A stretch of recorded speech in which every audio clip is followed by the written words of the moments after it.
So now I'd like to talk a little bit about the pivot that we have. Now, the pivot is a very useful tool for modeling. And simply said, what it allows me to do is it allows me to move the center point of my transform to any given point, polygon, edge, or even outside as a reference point. It is not, however, going to change the center of the object. So to enable it, I have to be in my Enable Transform Manipulator mode, and I hold down the Alt key. Now by holding down the Alt key, I can now drag the pivot to any given point, or edge, or polygon, or holding the middle mouse button, I can drag it out anywhere in space. It will automatically snap when using the left mouse buttons to given components.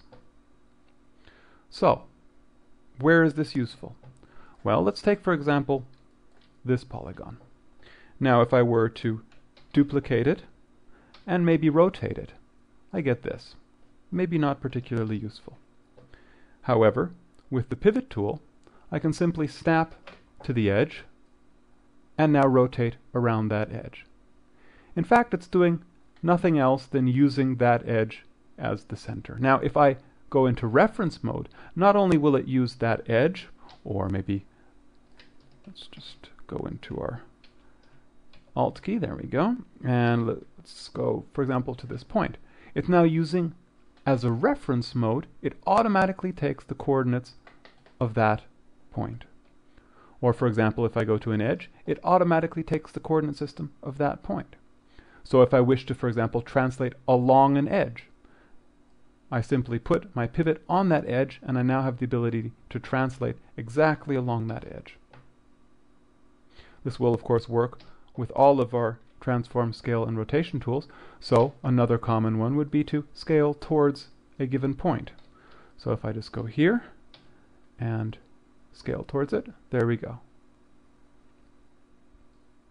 Like I said before, it's also possible with the middle mouse button to drag it out anywhere into space. So for example, if I wanted to scale this polygon towards a given point in space, I simply drag it out. Furthermore, we can also, let's say, draw, for example, another object. And let's grab this polygon, and let's take our pivot. Now, we can also enable our snapping tools, for example, maybe to snap to points. So now what I can do is, by dragging my pivot, I can snap, for example, to individual points. Or maybe, if I were to do it, maybe along a curve. So I can now snap my pivot along a construction curve, for example. So this allows me to use construction objects for the building of my models. Finally, the pivot, we have the ability to lock it. If I go on here, you'll find that there's a little arrow underneath. Clicking on that allows me to lock the pivot in place. So now, no matter what I do, for example, go into rotate for the whole object maybe, or I select a polygon over here, it will always be locked to that one given point. If I wish to undo that, I can simply go into my pivot tool and unlock it, or even just reset it back to the center of the object.